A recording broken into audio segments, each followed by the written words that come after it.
जय श्री कृष्ण मेरे सभी प्यारे कथा श्रोताओं को। मेरा नाम है नमित अग्रवाल और स्वागत है आपका मेरे चैनल कथावाचक में। महाभारत आरंभ हो चुकी थी, 5 एपिसोड आ चुके हैं, आदि पर्व चल रहा है। पिछली कथा में हम लोगों ने द्रौपदी और पांडवों के विवाह के बारे में पढ़ा था और उसके बाद उन्होंने नियम लिया था कि हर पांडव जो है एक नियमित समय तक द्रौपदी के पास रहेगा और एकांतवास में रहेगा और दूसरा पांडव फिर उनके एकांतवास में नहीं जाएगा। अगर वो चला गया तो उसे फिर 12 वर्ष का वनवास मिलेगा। और फिर अर्जुन के सामने एक बहुत बड़ा धर्म संकट आ गया था कि एक ब्राह्मण आए थे जिन्होंने कहा था कि मेरे गाय जो है लुटेरे छीन के ले गए हैं, तो आप उन्हें बचाइए। तो उन्हें अपने अस्त्र शस्त्र लेने जाने थे, लेकिन राजा युधिष्ठिर जो है वो द्रौपदी के साथ थे, तो वो उनके पास जा नहीं सकते थे, नहीं तो फिर उन्हें वनवास मिल जाता। लेकिन फिर वो चले गए और उन्होंने ब्राह्मण की गाय छुड़ा दी। आइए आज की कथा आरंभ करते हैं। अर्जुन ने युधिष्ठिर के पास जाकर कहा, भाई जी, मैंने आपके एकांत गृह में जाकर प्रतिज्ञा तोड़ी है, इसलिए मुझे 12 वर्ष तक वनवास करने की आज्ञा दीजिए, क्योंकि हम लोगों में ऐसा नियम बन चुका है। यह कहे कि अर्जुन के मुंह से ऐसी बात सुनकर युधिष्ठिर शोक में पड़ गए। उन्होंने व्याकुल होकर अर्जुन से कहा, भैया, यदि तुम मेरी बात मानते हो तो मैं जो कहता हूँ सुनो। यदि तुमने नियम भंग किया भी है तो उसे मैं क्षमा करता हूँ, मेरे अंतःकरण में उससे तनिक भी दुख नहीं हुआ। तुमने तो बहुत अच्छा काम किया। बड़ा भाई स्त्री के साथ बैठा हो तो वहाँ छोटे भाई का जाना अपराध नहीं है। छोटा भाई स्त्री के साथ बैठा हो तो वहाँ बड़े भाई को नहीं जाना चाहिए। तुम वनवास का विचार छोड़ दो, न तो तुम्हारे धर्म का लोप हुआ है और न मेरा अपमान। अर्जुन ने कहा, आप ही कहते हैं कि धर्म पालन में बहानेबाजी नहीं करनी चाहिए। मैं शस्त्र छूकर सच सच कहता हूँ कि अपनी सत्य प्रतिज्ञा को कभी नहीं तोड़ूंगा। अर्जुन ने वनवास की दीक्षा ली और 12 वर्ष तक वनवास करने के लिए चल पड़े। अर्जुन के साथ बहुत से वेद वेदांग के मर्मज्ञ, अध्यात्म चिंतक, भगवत भक्त, त्यागी ब्राह्मण, कथावाचक, वानप्रस्थ और भिक्षाजीवी भी चले। स्थान स्थान पर कथाएं होती। उन्होंने सैकड़ों वन, सरोवर, नदी, पुण्यतीर्थ, देश एवं समुद्र के दर्शन किए। अंत में हरिद्वार पहुंचकर वे कुछ दिनों के लिए ठहर गए। ब्राह्मणों ने स्थान स्थान पर अग्निहोत्र की स्थापना कर ली। स्वाहा स्वाहा की गंभीर ध्वनि से सारा वन प्रांत गूंज उठा। एक दिन अर्जुन स्नान करने के लिए गंगा जी में उतरे। वे स्नान तर्पण करके हवन करने के लिए बाहर निकलने ही वाले थे कि नाग कन्या उलूपी ने कामासक्त होकर उन्हें जल के भीतर खींच लिया और अपने भवन को ले गई। अर्जुन ने देखा कि वहां यज्ञ अग्नि प्रज्वलित हो रहा है। उन्होंने उसमें हवन किया और अग्निदेव को प्रसन्न करके नाग कन्या उलूपी से पूछा, सुंदरी, तुम कौन हो? तुम ऐसा साहस करके मुझे किस देश में ले आई हो? उलूपी ने कहा, मैं ऐरावत वंश के कौरवीय नाग की कन्या उलूपी हूँ। मैं आपसे प्रेम करती हूँ। आपके अतिरिक्त मेरी दूसरी गति नहीं है। आप मेरी अभिलाषा पूर्ण कीजिए, मुझे स्वीकार कीजिए। अर्जुन ने कहा, देवी, मैंने धर्मराज युधिष्ठिर के आगे से 12 वर्ष के ब्रह्मचर्य का नियम ले रखा है। मैं स्वाधीन नहीं हूँ। मैं तुम्हें प्रसन्न करना चाहता तो हूँ, परंतु मैंने अब तक कभी किसी प्रकार असत्य भाषण नहीं किया है। उलूपी ने कहा, आप लोगों ने द्रौपदी के लिए जो मर्यादा बनाई है उसे मैं जानती हूँ, परंतु वह नियम द्रौपदी के साथ धर्म पालन करने के लिए ही है। इस लोक में मेरे साथ उस धर्म का लोप नहीं होता। साथ ही आर्त रक्षा भी तो परम धर्म है। मैं दुखिनी हूँ, आपके सामने रो रही हूँ।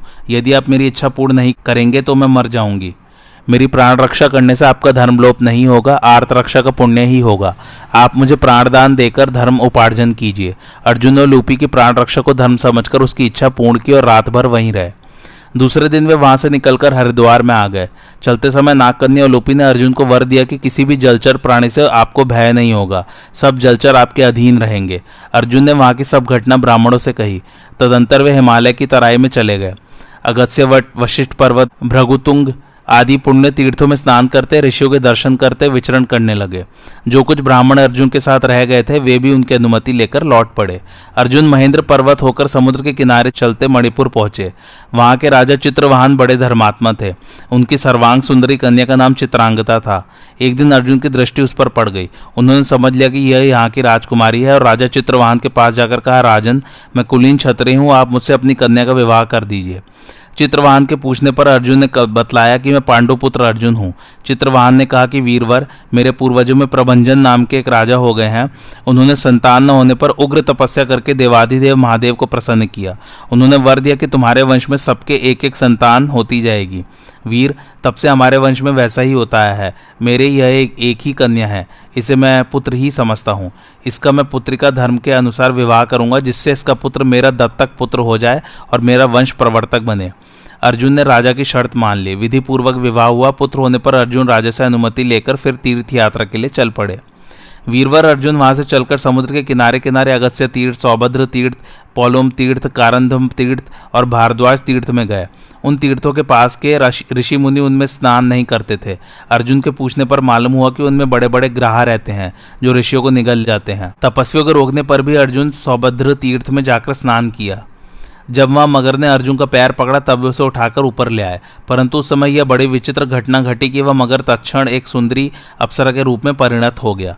अर्जुन के पूछने पर अप्सरा ने बतलाया कि मैं कुबेर की प्रेयसी वर्गा नाम की अप्सरा हूँ। एक बार मैं अपनी 4 सखियों के साथ कुबेर जी के पास जा रही थी। रास्ते में एक तपस्वी के तप में हम लोगों ने विघ्न डालना चाहा। तपस्वी के चित्त में काम का तो उदय नहीं हुआ, परंतु उन्होंने क्रोधवश शाप दे दिया कि तुम 5 मगर होकर 100 वर्ष तक पानी में रहो। देवर्षि नारद से यह जानकर कि पांडव अर्जुन यहाँ आकर थोड़े ही दिनों में हम लोगों का उद्धार करेंगे, हम लोग इन तीर्थों में मगर होकर रह रही हैं। आपने मेरा तो उद्धार कर दिया, मेरी 4 सखियों का भी उद्धार कर दीजिए। उलूपी के वरदान के कारण अर्जुन को जलचरों से कोई भय तो था ही नहीं। उन्होंने सब अप्सराओं का उद्धार भी कर दिया और उनके प्रयत्न से वहाँ के सब तीर्थ बाधाहीन भी हो गए। वहाँ से लौटकर अर्जुन फिर एक बार मणिपुर गए। चित्रांगदा के गर्भ से जो पुत्र हुआ उसका नाम बभ्रुवाहन रखा गया। अर्जुन ने राजा चित्रवाहन से कहा कि आप इस लड़के को ले लीजिए जिससे इसकी शर्त पूरी हो जाए। उन्होंने चित्रांगदा को भी बभ्रुवाहन के पालन पोषण के लिए वहां रहने की आवश्यकता बतलाई और उसे राजसूय यज्ञ में अपने पिता के साथ इंद्रप्रस्थ आने के लिए कहकर फिर तीर्थ यात्रा के लिए गोकर्ण क्षेत्र गए। दक्षिणी समुद्र के उत्तर तटवर्ती तीर्थों की यात्रा करके अर्जुन पश्चिमी समुद्र के तटवर्ती तीर्थों की यात्रा करने लगे। जब वे प्रभास क्षेत्र में पहुंचे तब भगवान श्री कृष्ण को वहां उनके आने का समाचार मिला और उन्होंने उसी समय अपने परम मित्र अर्जुन से मिलने के लिए प्रभास क्षेत्र की यात्रा की। नर और नारायण के मिलने से आनंद की बाढ़ आ गई। दोनों परस्पर गले मिले। कुशल मंगल तीर्थ यात्रा और उसके कारण के संबंध में विस्तार से बातचीत हुई। कुछ समय के बाद दोनों मित्र रैवतक पर्वत पर जाकर रहने लगे। वहां श्री कृष्ण के सेवकों ने पहले से ही सब प्रकार की सजावट एवं खाने पीने सोने घूमने की सुविधा कर रखी थी। वहां भगवान श्री कृष्ण की ओर से अर्जुन का राजोचित सम्मान और तरह तरह से मनोरंजन किया गया। रात को सोने के समय अर्जुन अपनी यात्रा की बातें सुनाते रहे। वहां से रथ पर सवार होकर दोनों मित्र द्वारका गए। अर्जुन के सम्मान के लिए द्वारकापुरी के उपवन, महल, सड़कें सब सजा दिए गए थे। यदुवंशियों ने बड़े उत्साह के साथ अर्जुन का स्वागत सत्कार किया। एक बार वृष्णि, भोज और अंधक वंशों के यादवों ने रैवतक पर्वत पर बहुत बड़ा उत्सव मनाया। इस उत्सव में भगवान श्री कृष्ण और अर्जुन भी बड़े प्रेम से साथ साथ घूम रहे थे। वहीं श्री कृष्ण की बहन सुभद्रा भी थी। उसकी रूप राशि से मोहित होकर अर्जुन एकटक उसकी ओर देखने लगे। भगवान कृष्ण ने अर्जुन के अभिप्राय को जानकर कहा कि क्षत्रियों के यहाँ स्वयंवर की चाल है, परंतु यह निश्चय नहीं कि सुभद्रा तुम्हें स्वयंवर में वरेगी या नहीं, क्योंकि सबकी रुचि अलग अलग होती है। क्षत्रियों में बलपूर्वक हरकर ब्याह करने की भी नीति है। तुम्हारे लिए यही मार्ग प्रशस्त है। भगवान श्री कृष्ण और अर्जुन ने यह सलाह करके अनुमति के लिए युधिष्ठिर के पास दूत भेजा। युधिष्ठिर ने हर्ष के साथ इस प्रस्ताव का अनुमोदन किया। दूत के लौट आने पर श्री कृष्ण ने अर्जुन को वैसी सलाह दे दी। एक दिन सुभद्रा ने रैवतक पर्वत पर देव पूजा करके पर्वत की प्रदक्षिणा की। जब सुभद्रा की सवारी द्वारका के लिए रवाना हुई तब अवसर पाकर अर्जुन ने बलपूर्वक उसे उठाकर रथ में बिठा लिया और उस सुवर्णमय रथ से अपने नगर की ओर चल दिए। सैनिक सुभद्रा हरण का यह दृश्य देखकर चिल्लाते हुए द्वारका की सुधर्मा सभा में गए और वहां का सब हाल कहा। सैनिकों के मुख से सुभद्रा हरण का वृतांत सुनकर यादवों की आंखें चढ़ गई। उन्होंने अपने इस अपमान का बदला लेना ही निश्चित किया। कोई रथ जोतने लगा, कोई कवच बांधने लगा, कोई ताव के मारे खुद घोड़ा जोतने लगा। युद्ध की सामग्री इकट्ठी होने लगी। बलराम जी ने कहा, यदुवंशियों, श्री कृष्ण की बात सुने बिना तुम लोग ऐसी नासमझी क्यों कर रहे हो? इसके बाद उन्होंने श्री कृष्ण से कहा, जनार्दन, तुम्हारी इस चुप्पी का क्या अभिप्राय है? तुम्हारा मित्र समझकर अर्जुन का इतना सत्कार किया गया और उसने जिस पत्तल में खाया उसी में छेद किया। वह उत्तम वंश का होनहार युवक है, उसके साथ संबंध करने में भी कोई आपत्ति नहीं है। फिर भी उसने ये साहस करके हमें अपमानित और अनादरत किया है। मैं यह नहीं सह सकता। मैं अकेला ही समस्त कुरुवंशियों के लिए काफी हूँ। मैं अर्जुन की ढिठाई क्षमा नहीं कर सकता। बलराम जी की वीरोचित बात का सब यदुवंशियों ने अनुमोदन किया। सबके अंत में भगवान श्री कृष्ण ने कहा, अर्जुन ने हमारे वंश का अपमान नहीं, सम्मान किया है। उन्होंने हमारे वंश की महत्ता समझकर ही हमारी बहन का हरण किया है। क्योंकि उन्होंने स्वयंवर के द्वारा उसके मिलने में संदेह था, उनका काम क्षत्रिय धर्म के अनुरूप हुआ है और हमारे योग्य है। सुभद्रा और अर्जुन की जोड़ी बहुत ही सुंदर होगी। अर्जुन को जीतना भी भगवान शंकर के अतिरिक्त और किसी के लिए दुष्कर है। इस समय फुर्तीले जवान योद्धा के पास मेरे रथ और घोड़े हैं। मैं समझता हूँ कि इस समय लड़ाई का उद्योग न करके अर्जुन के पास जाकर मित्र भाव से कन्या सौंप देना ही उत्तम है। कहीं अर्जुन ने अकेले ही तुम लोगों को जीत लिया और कन्या को हस्तिनापुर ले गए तो यदुवंश की बड़ी बदनामी होगी। यदि उससे मित्रता कर ली जाए तो हमारा यश बढ़ेगा। सब लोगों ने श्री कृष्ण की बात मान ली। सम्मान के साथ अर्जुन लौटा लाए गए। द्वारका में सुभद्रा के साथ उनका विधि पूर्वक विवाह संस्कार संपन्न हुआ। विवाह के बाद वे 1 वर्ष तक द्वारका में रहे और शेष समय पुष्कर क्षेत्र में व्यतीत किया। 12 वर्ष पूरे होने पर वे सुभद्रा के साथ इंद्रप्रस्थ लौट आए। अर्जुन ने नम्रता के साथ अपने बड़े भाई युधिष्ठिर के चरणों में नमस्कार करके ब्राह्मणों की पूजा की। द्रौपदी ने उन्हें प्रेम भरा उलाहना दिया और उन्होंने उसे प्रसन्न किया। सुभद्रा लाल रंग की रेशमी साड़ी पहनकर ग्वालिन के वेश में रनिवास में गई। कुंती के चरण छुए। सर्वांग सुंदरी पुत्र वधु को देखकर कुंती ने आशीर्वाद दिया। सुभद्रा ने द्रौपदी के पैर छूकर कहा कि बहन, मैं तुम्हारी दासी हूँ। द्रौपदी ने प्रसन्नता से भरकर गले लगा लिया। अर्जुन के आ जाने से महल और नगर में प्रसन्नता की लहर दौड़ गई। समय आने पर सुभद्रा के गर्भ से एक पुत्र उत्पन्न हुआ। उसका नाम अभिमन्यु रखा गया। अभिमन्यु पांडवों को, श्रीकृष्ण को और पूर्ववासियों को बहुत प्यारे लगते थे। श्रीकृष्ण ने उनके सब संस्कार संपन्न किए। वेदाध्ययन के बाद उन्होंने अर्जुन से ही धनुर्वेद की शिक्षा ग्रहण की। अभिमन्यु का अस्त्र कौशल देखकर अर्जुन को बड़ी प्रसन्नता होती। वे बहुत से गुणों में तो भगवान श्री कृष्ण के तुल्य थे। द्रौपदी के गर्भ से भी 5 पांडवों द्वारा 1-1 वर्ष के अंतर पर 5 पुत्र उत्पन्न हुए। ब्राह्मणों ने युधिष्ठिर से कहा, महाराज, आपका पुत्र शत्रुओं का प्रहार सहन करने में विंध्याचल के समान होगा, इसलिए इसका नाम प्रतिविंध्य होगा। भीमसेन के पुत्र का नाम सुतसोम होगा। अर्जुन का श्रुतकर्मा, नकुल का शतानीक और सहदेव का श्रुतसेन होगा। बालकों ने वेद पाठ समाप्त करके अर्जुन से दिव्य और मानुष युद्ध की अस्त्र शिक्षा प्राप्त की। इन सब बातों से पांडवों को बड़ी प्रसन्नता हुई। एक दिन अर्जुन की प्रेरणा से भगवान श्री कृष्ण धर्मराज युधिष्ठिर के आज्ञा लेकर यमुना के पावन पुलिन पर जल विहार करने के लिए गए। दोनों मित्र पास ही पास बहुमूल्य आसनों पर बैठे हुए थे। उसी समय एक लंबे डील डौल के ब्राह्मण वहां उपस्थित हुए। उनका शरीर क्या था, मानो तपाया हुआ सोना ही था। सिर पर पिंगलवड़ की जटाएं, मुंह पर दाढ़ी मूछ और शरीर पर वल्कल वस्त्र थे। इस तेजस्वी ब्राह्मण को देखकर श्रीकृष्ण और अर्जुन उठ खड़े हुए। ब्राह्मण ने कहा कि आप दोनों संसार के श्रेष्ठ वीर और महापुरुष है। मैं एक बहुभोजी ब्राह्मण हूँ। इस समय मैं खांडव वन के पास बैठे हुए आप लोगों के सामने भोजन की भिक्षा मांगने आया हूँ। भगवान श्रीकृष्ण और अर्जुन ने कहा कि आपकी तृप्ति किस प्रकार के अन्न से होती है, आगे कीजिए, हम लोग उसी के लिए प्रयत्न करें। ब्राह्मण ने कहा कि मैं अग्नि हूँ, मुझे साधारण अन्न की आवश्यकता नहीं। आप मुझे वही अन्न दीजिए जो मेरे योग्य है। मैं खांडव वन को जला डालना चाहता हूँ, परंतु इस वन में तक्षक नाग अपने परिवार और मित्रों के साथ रहता है, इसलिए इंद्र सर्वदा इस वन की रक्षा में तत्पर रहता है। जब जब मैं इस वन को जलाने की चेष्टा करता हूँ, तब तब वह मुझ पर जल की धाराएं उड़ेल देता है और मेरी लालसा पूरी नहीं हो पाती। आप दोनों अस्त्र विद्या के पारदर्शी हैं, इसलिए आप लोगों की सहायता से मैं इसे जला सकता हूँ। मैं आप लोगों से इसी भोजन की याचना करता हूँ। अग्निदेव खांडव वन को क्यों जलाना चाहते थे, अब इसकी कथा सुनिए। प्राचीन समय की बात है, एक बड़ा ही शक्तिशाली और पराक्रमी श्वेतकी नामक प्रसिद्ध राजा था। उन दिनों वैसा यज्ञ प्रेमी, दाता और बुद्धिमान कोई राजा नहीं था। उसने बड़े बड़े यज्ञ किए। उसके यज्ञ कराते कराते ऋषिगण आदि थक जाते, ऊब जाते और कभी कभी तो अस्वीकार करके चले आते, परंतु राजा का यज्ञ तो चलता ही रहता। वह अनुनय विनय करके और दान दक्षिणा दे देकर ब्राह्मणों को प्रसन्न रखता। अंत में जब सभी ब्राह्मण यज्ञ कराते कराते हार गए, तब राजा ने तपस्या के द्वारा भगवान शंकर को प्रसन्न किया और उनकी आज्ञा से दुर्वासा ऋषि के द्वारा महान यज्ञ करवाया। पहले 12 वर्ष और फिर 100 वर्ष के महायज्ञ में दक्षिणा दे देकर राजा ने ब्राह्मणों को छका दिया। दुर्वासा प्रसन्न हुए। राजा श्वेतकी अपने सदस्यों और ऋषिगणों के साथ स्वर्ग सिधारे। उस यज्ञ में 12 वर्ष तक अग्निदेव ने घी की अखंड धाराएं पी थी। इससे उनकी पाचन शक्ति छीड़ हो गई, रंग फीका पड़ गया और प्रकाश मंद हो गया। जब अजीर्ण के कारण उनका अंग अंग ढीला पड़ गया, तब उन्होंने ब्रह्मा जी के पास जाकर प्रार्थना की कि आप कोई ऐसा उपाय बताइए जिससे मैं पहले की तरह भला चंगा और स्वस्थ हो जाऊं। ब्रह्मा जी ने कहा, अग्निदेव, यदि तुम खांडव वन को जला दो तो तुम्हारी अरुचि और अजीर्ण दूर हो जाए और तुम्हारी ग्लानि भी मिट जाएगी। वहां से आकर अग्निदेव ने 7 बार खांडव वन को जलाने की चेष्टा की, परंतु इंद्र के संरक्षण के कारण वे अपने प्रयत्न में सफल न हो सके। जब अग्नि निराश होकर दोबारा ब्रह्मा जी के पास गए, तब उन्होंने भगवान श्रीकृष्ण और अर्जुन की सहायता से खांडव वन जलाने का उपाय बतलाया और अग्निदेव ने यमुना तट पर आकर उनसे पूर्वोक्त बातें कही। ब्राह्मण वेशधारी अग्निदेव की प्रार्थना सुनकर अर्जुन ने कहा, अग्निदेव, मेरे पास दिव्यास्त्रों की कमी नहीं है, उनके द्वारा मैं युद्ध में इंद्र को भी छका सकता हूँ, परंतु मेरे बाहुबल को संभाल सकने वाला धनुष मेरे पास नहीं है और न उन अस्त्रों के उपयुक्त बहुत से बाढ़ ही हैं। रथ भी तो ऐसा नहीं है जो यथेष्ट बाढ़ों का बोझ ढो सके। श्री कृष्ण के पास भी उस समय कोई ऐसा शस्त्र नहीं है जिससे ये युद्ध में नागों और पिशाचों को मार सके। खांडव वन जलाते समय इंद्र को रोकने के लिए युद्ध सामग्री की आवश्यकता है। बल और कौशल हमारे पास है, सामग्री आप दीजिए। अर्जुन की समयोचित वाणी सुनकर अग्निदेव ने जलाधिपति लोकपाल वरुण का स्मरण किया। तुरंत वरुण प्रकट हो गए। अग्नि ने कहा, आपको राजा सोम ने अक्षय तर्कस, गांडीव धनुष और वानर चिन्ह युक्त ध्वजा से मंडित दिव्य रथ दिया है वह शीघ्र मुझे दीजिए तथा चक्र भी दीजिए। श्री कृष्ण और अर्जुन चक्र तथा गांडीव धनुष की सहायता से मेरा बड़ा भारी काम सिद्ध करेंगे। वरुण ने अग्निदेव की प्रार्थना स्वीकार की। उन्होंने अर्जुन को वह अक्षय तर्कस और गांडीव धनुष दे दिया। गांडीव धनुष की महिमा अद्भुत है। वह किसी भी शस्त्र से कट नहीं सकता और सभी शस्त्रों को काट सकता है। उससे योद्धा का यश, कांति और बल बढ़ता है।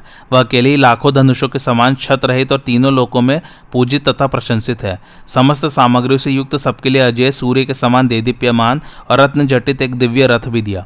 उस रथ में मन और पवन के समान तेज चलने वाले सफेद चमकीले हार पहने हुए गंधर्व देश के घोड़े जुते हुए थे। रथ पर सुवर्ण के डंडे में भयंकर वानर के चिन्ह से चिन्हित ध्वजा फहरा रही थी। यह सब पाकर अर्जुन के आनंद की सीमा न रही।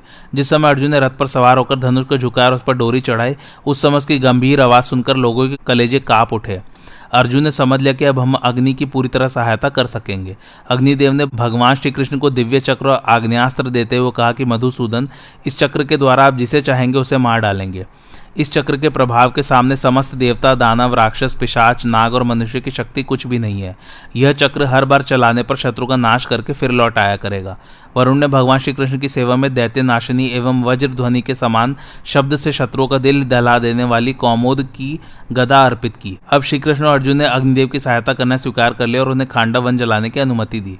भगवान श्री कृष्ण और अर्जुन की अनुमति पाकर अग्निदेव ने तेजोमय दावानल का प्रदीप्त रूप धारण किया और अपनी सातों ज्वालाओं से खांडव वन को घेरकर प्रलय का सदृश्य उपस्थित करते हुए उसे भस्मासत करना प्रारंभ किया। उस वन के सैकड़ों हजारों प्राणी चिल्लाते और चिघाड़ते हुए इधर उधर भागने लगे। बहुत से अपने संबंधियों के स्नेह में बंधन में पड़कर भाग न सके और एक दूसरे से लिपटकर भस्म हो गए। खांडव वन की आग इस प्रकार धधकने और दहकने लगी कि उसकी ऊंची ऊंची लपटें आकाश तक पहुंच गई। देवताओं के हृदय में कपकपी होने लगी। आग की गर्मी से संतप्त होकर सभी देवता देवराज इंद्र के पास गए और कहने लगे, देवेंद्र, क्या ये आग समस्त प्राणियों का संहार कर डालेगी? क्या अभी प्रलय का समय आ गया? देवताओं की घबराहट और प्रार्थना से प्रभावित होकर और अग्नि की यह भयानक करतूत देखकर स्वयं इंद्र खांडव वन को अग्नि से बचाने के लिए तैयार हुए। उनके आगे से दल के दल बादल खांडव वन पर उमड़ आए और गड़गड़ाहट के साथ जल की मोटी मोटी धाराएं बरसाने लगे। अर्जुन ने अपने अस्त्र कौशल के बल से बाणों के द्वारा जल की बौछारें रोक दी। सारा आकाश बाणों के द्वारा ऐसा घेर गया कि कोई भी प्राणी उससे निकलकर बाहर न जा सका। उस समय नागराज तक्षक खांडव वन में नहीं था, वह कुरुक्षेत्र चला गया था, परंतु उसका पुत्र अश्वसेन वही था और बचने का बहुत प्रयत्न करने पर भी अर्जुन के बाड़ों के घेरे से बाहर न जा सका। अश्वसेन की माता ने उसे निगलकर बचाने की कोशिश की। वह मुंह की ओर से शुरू करके पूंछ तक निगल भी गई थी, परंतु अग्नि का प्रकोप बढ़ जाने से बीच में ही भागने लगी। अर्जुन ने ऐसा तक्कर निशाना मारा कि उसका फन बिंद गया। इंद्र अर्जुन का यह काम देख रहे थे। उन्होंने अश्वसेन को बचाने के लिए ऐसी आंधी चलाई और बूंदों की बौछार डाली कि अर्जुन क्षण भर के लिए मोहित हो गए। अश्वसेन वहां से निकल भागा। इंद्र के इस धोखे की बात याद करके अर्जुन क्रोध से तिलमिला उठे और पैने तथा तेज बाड़ों से आकाश को ढककर इंद्र से भिड़ गए। इंद्र ने भी अपने तीक्ष्ण अस्त्रों की वर्षा से अर्जुन को उत्तर दिया। प्रचंड पवन भयंकर गर्जना के साथ समुद्र को क्षुब्ध करने लगा। आकाश जल बरसाने वाले बादलों से भर गया। बिजली चमकने लगी। वज्र की कड़कड़ से लोगों का दिल दहलने लगा। अर्जुन ने वायव्यास्त्र का प्रयोग किया। इंद्र का वज्र कमजोर पड़ गया। बादल तितर बितर हो गए। जल धाराएं सूख गई। बिजलियों की चमक लापता हो गई। अंधेरा मिट गया। अर्जुन का यह अस्त्र कौशल देखकर देवता, असुर, गंधर्व, यक्ष, राक्षस और सर्प कोलाहल करते हुए सामने आ गए। वे तरह तरह के अस्त्र शस्त्रों से श्रीकृष्ण और अर्जुन पर प्रहार करने लगे। श्रीकृष्ण और अर्जुन ने संयुक्त रूप से चक्र और तीखे बाणों के द्वारा सबकी सेना को तहस नहस कर दिया। यह सब देख सुनकर देवराज इंद्र के क्रोध की सीमा न रही। वे श्वेत वर्ण वाले ऐरावत हाथी पर चढ़कर श्रीकृष्ण और अर्जुन की ओर दौड़े। उन्होंने जल्दबाजी में अपने वज्र का प्रयोग किया और देवताओं से चिल्लाकर कहा कि अभी अभी दोनों मरे जाते हैं। सभी देवताओं ने अपने अपने अस्त्र उठाए। यमराज ने कालदंड, कुबेर ने गदा, वरुण ने पाश और विचित्र वज्र। इधर भगवान श्री कृष्ण और अर्जुन ने भी अपने अपने धनुष चढ़ाए और निर्भयता के साथ खड़े हो गए। इन दोनों मित्रों की बाढ़ वर्षा के सामने इंद्रादि देवताओं की एक न चली। इंद्र ने मंदराचल का एक शिखर उठाकर अर्जुन पर दे मारने की चेष्टा की, परंतु उसके पहले ही दिव्य बाणों की चोटों से वह 1000 टुकड़े हो गया था। उसके टुकड़ों से खांडव वन के दानव, राक्षस, नाग, बाघ, रीछ, हाथी, सिंह, मृग, भैंसे तथा अन्य अन्य वन्य पशु और पक्षी घायल एवं भयभीत होकर भागने लगे। एक ओर से आग सबको पी जाना चाहती थी, दूसरी ओर से भगवान श्री कृष्ण और अर्जुन की बाढ़ वर्षा। कोई वहां से भाग न सका। श्री कृष्ण के चक्र और अर्जुन के बाड़ों से कट कट कर जीव जंतु स्वाहा हो रहे थे। समस्त प्राणियों के आत्मा श्री कृष्ण ने उस समय अपना काल रूप प्रकट कर दिया था। देवता और दानव सभी उनके पौरुष को देखकर दंग रह गए।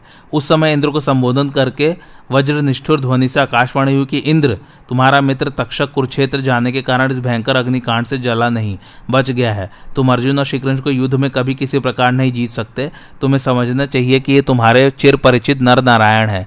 इनकी शक्ति और पराक्रम असीम है, ये सबके लिए अजेय हैं और देवता, असुर, यक्ष, राक्षस, गंधर्व, किन्नर, मनुष्य तथा सर्पादि सबके लिए पूजनीय हैं। तुम देवताओं को लेकर यहाँ से चले जाओ, इसी में तुम्हारी शोभा है। इस अवसर पर खांडव वन का देव ने ही रच रखा है। आकाशवाणी सुनकर देवराज इंद्र क्रोध और ईर्ष्या छोड़कर स्वर्ग में लौट गए। देवताओं ने भी अपनी सेना के साथ इनका अनुगमन किया। देवताओं को समर भूमि से हटते देखकर भगवान श्री कृष्ण और अर्जुन ने हर्ष ध्वनि की। खांडव वन अनाथ के घर की तरह धक धक जलने लगा। भगवान श्री कृष्ण ने देखा कि मैं दानव यकयक तक्षक के निवास स्थान से निकलकर भागा जा रहा है और अग्नि मूर्तिमान होकर जलाने के लिए उसका पीछा कर रही है। उन्होंने मैं दानव को मार डालने के लिए चक्र उठाया। आगे चक्र और पीछे धधकती आग को देखकर उसने कुछ सोचकर पुकारा, वीर अर्जुन, मैं तुम्हारी शरण में हूँ, केवल तुम ही मेरी रक्षा कर सकते हो। अर्जुन ने कहा, डरो मत। अर्जुन को अभयदान करते देखकर भगवान श्री कृष्ण ने चक्र रोक लिया और अग्नि ने भी उसे भस्म नहीं किया। मैं दानव की रक्षा हो गई। वह वन 15 दिन तक जलता रहा। इस अग्निकांड से केवल 6 प्राणी बच सके, अश्वसेन सर्प, मैं दानव और 4 शार्ंग पक्षी। शार्ंग पक्षी के पिता मंदपाल ने और उन पक्षियों में सबसे बड़े जरितारी ने अग्नि देवता की स्तुति करके अपनी रक्षा का वचन ले लिया था। अग्निदेव ने भगवान श्री कृष्ण और अर्जुन की सहायता से प्रज्वलित होकर खांडव वन को जला डाला। अनंतर ब्राह्मण के रूप में उनके सामने प्रकट हुए। उसी समय देवराज इंद्र भी देवताओं के साथ अंतरिक्ष से वहां उतरे। उन्होंने श्री कृष्ण और अर्जुन से कहा, आप लोगों ने यह ऐसा दुष्कर कार्य किया है जो देवताओं के लिए भी असाध्य है। मैं आप लोगों पर प्रसन्न हूँ, इसलिए आप मनुष्य के लिए दुर्लभ से दुर्लभ वस्तु भी मुझसे मांग सकते हैं। अर्जुन ने कहा, मुझे आप सब प्रकार के अस्त्र दे दीजिए। इंद्र ने कहा, अर्जुन, जिस समय देवादिदेव महादेव तुम पर प्रसन्न होंगे उस समय तुम्हारे तप के प्रभाव से मैं तुम्हें अपने सारे अस्त्र दे दूंगा। मैं जानता हूँ कि वह समय कब आएगा। भगवान श्री कृष्ण का, देवराज, आप मुझे यह वर दीजिए कि मेरी और अर्जुन की मित्रता क्षण क्षण बढ़ती जाए और कभी न टूटे। इंद्र ने प्रसन्न होकर कहा, एवमस्तु। देवताओं के जाने के बाद अग्निदेव श्री कृष्ण और अर्जुन का अभिनंदन करके चले गए। तो श्रोताओं, आदि पर्व यहीं समाप्त होता है। अब जो दूसरा पर्व आरंभ कर रहे हैं उसका नाम है सभा पर्व। मयासुर ने अर्जुन से कहा, आपने मेरी रक्षा की, अब कृपा करके बतलाइए कि मैं आपकी क्या सेवा करूं।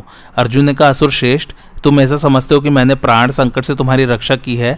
ऐसी अवस्था में मैं तुम्हारी कोई सेवा स्वीकार नहीं कर सकता, साथ ही मैं तुम्हारी अभिलाषा भी नष्ट नहीं करना चाहता। इसलिए तुम भगवान श्री कृष्ण की कुछ सेवा कर दो, इसी से मेरी सेवा हो जाएगी।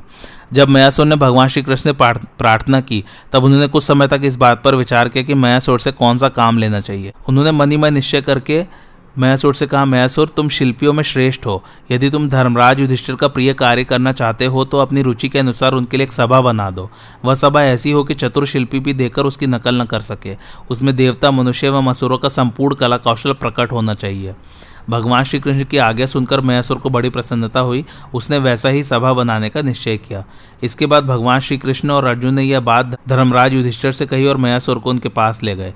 युधिष्ठिर ने उसका यथायोग्य सत्कार किया। मयासुर ने धर्मराज युधिष्ठिर को दैत्यों के विचित्र चरित्र सुनाए। कुछ दिन वहां ठहरकर भगवान श्री कृष्ण अर्जुन की सलाह के अनुसार सभा बनाने के संबंध में विचार किया और फिर शुभ मुहूर्त में मंगल अनुष्ठान, ब्राह्मण भोजन एवं दान आदि करके सर्वगुण संपन्न एवं दिव्य सभा का निर्माण करने के लिए 10,000 हाथ चौड़ी जमीन नाप ली। भगवान श्री कृष्ण ने अपने पिता माता के दर्शन के लिए उत्सुक होकर द्वारका जाने का विचार किया और इसके लिए धर्मराज युधिष्ठिर की अनुमति प्राप्त की। भगवान श्री कृष्ण ने फिर द्वारका की यात्रा की। भगवान श्री कृष्ण के प्रस्थान कर जाने पर मयासुर ने अर्जुन से कहा, वीर, मैं समय आपकी आज्ञा लेकर कैलाश के उत्तर मैनाक पर्वत पर जाना चाहता हूँ। वहाँ विंध्यसुर के समीप दैत्यों ने एक यज्ञ किया था। वहाँ मैंने एक मणिमय पात्र बनाया था और वह दैत्यराज वृषपर्वा की सभा में रखा गया था। यदि वह अब तक वहाँ होगा तो उसे लेकर मैं शीघ्र ही यहाँ लौट आऊंगा। वहाँ एक बड़ी विचित्र रत्न मंडित सुखद एवं मजबूत गदा भी है। उस पर सोने के तारे जड़े हुए हैं। वृषपर्वा ने शत्रुओं का संहार करके वह गदाओं की चोट सहने वाली भारी गदा वहीं रख छोड़ी है। वह लाखों गदाओं की तुलना में अद्वितीय है। वह आपके गांडीव धनुष के समान ही भीमसेन के योग्य होगी। देवदत्त नाम का शंख भी वही है जिसे लाकर मैं आपकी भेंट करूंगा। यह कहकर मयासुर ने ईशान कोण की यात्रा की और वह पूर्वोक्त बिंदुसर पर पहुंच गया। मयासुर ने वहां जाकर सभा बनाने की सारी सामग्री, पूर्वोक्त गदा, देवदत्त शंख और अपरिमित धन अपने अधिकार में कर लिया तथा वहां से लौटकर युधिष्ठिर के लिए विश्व विश्रुत मणिमय दिव्य सभा का निर्माण किया। वह श्रेष्ठ गदा भीमसेन को एवं देवदत्त शंख अर्जुन को उपहार दिया।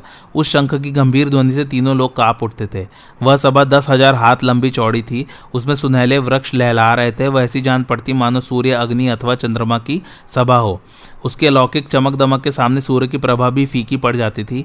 मयासुर के आगे से 8000 किंकर राक्षस उस दिव्य सभा की रखवाली और देखभाल करते थे। वे आवश्यकता होने पर उससे दूसरे स्थान पर भी ले आ सकते थे। उस सभा भवन में एक दिव्य सरोवर भी था। वह अनेक प्रकार के मणिमाणिक्य की सीढ़ियों से शोभायमान, कमल कुसुमों से उल्लसित और धीमी धीमी वायु के स्पर्श से तरंगायमान था। कितने ही बड़े बड़े नरपति भी उसके जल को स्थल समझकर धोखा खा जाते थे। उसके चारों ओर गगनचुंबी वृक्षों के हरे हरे पत्तों की छाया पड़ती रहती थी। मयासुर ने केवल 14 महीने में इस दिव्य सभा का निर्माण करके धर्मराज युधिष्ठिर को निवेदन किया। एक दिन महात्मा, पांडव और गंधर्व आदि उस दिव्य सभा में आनंद से विराजमान थे। उसी समय देवर्षि नारद और भी अनेक ऋषियों के साथ वहां उपस्थित हुए। सब धर्मों के मर्मज्ञ राजा युधिष्ठिर देवर्षि नारद को आया देखकर भाइयों के साथ झटपट उठकर खड़े हो गए और विनय से झुककर बड़े प्रेम से नमस्कार किया और विधि पूर्वक योगी आसन पर बिठाया। देवर्षि नारद पांडवों के सत्कार से बहुत प्रसन्न हुए और कुशल प्रश्न के बहाने उन्हें धर्म, अर्थ तथा काम को उपदेश करने लगे। आज की कथा यही समाप्त होती है। कैसी लगी आप लोगों को मेरी कथा, मुझे कमेंट करके ज़रूर बताइए और मेरे चैनल कथावाचक को लाइक, शेयर और सब्सक्राइब जरूर कीजिए। Thanks for watching. धन्यवाद।